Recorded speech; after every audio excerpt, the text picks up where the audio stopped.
తెలంగాణపై చలిపులి పంజా విసురుతుంది. రాష్ట్ర వ్యాప్తంగా రాత్రిపూట ఉష్ణోగ్రతలు బాగా పడిపోతున్నాయి.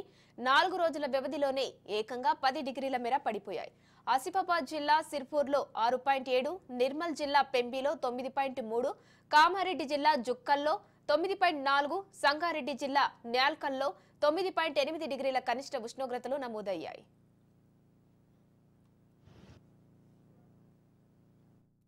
సో ఆదిలాబాద్ 2-3 రోజులుగా ఉష్ణోగ్రతలు పడిపోతున్న చలి తీవ్రత బాగా పెరిగింది. వృద్ధులు కానీ పిల్లలు కానీ స్కూల్కి వెళ్ళలేని పరిస్థితి ఉంది. మార్నింగ్ వృద్ధులు 8 గంటల నుండి మధ్యాహ్నం వరకు పొగ దట్టంతో వాహనాలు కూడా సరిగ్గా తిరగడం లేదు. షూలు కానీ ఏదైనా బయటకు వెళ్దామన్నా కూడా చాలా ఇబ్బందిగా ఉంది. ఉన్న వాళ్ళు కూడా చాలా ఇబ్బందిగా ఉంది.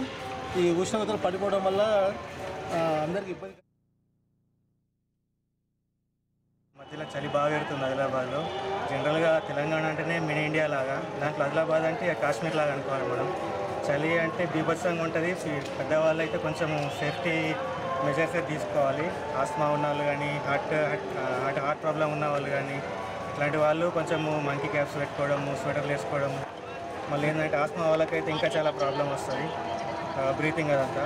సో పిల్లలకు కూడా మనము సాక్సెస్ లేకపోతే స్వెటర్స్ ఇట్లాంటివి అయితే మనం ఖచ్చితంగా చేసుకోవాలి. ఇంకా యంగ్ ఉన్న వాళ్ళకైతే పెద్ద ఇదేం లేదు, వాళ్ళ ఫిట్నెస్ కోసం చేస్తారు. మెయిన్గా పెద్దవాళ్ళు, పిల్లలు ఇట్లాంటి వాళ్ళు కొంచెము జాగ్రత్తలు పాటించాలి.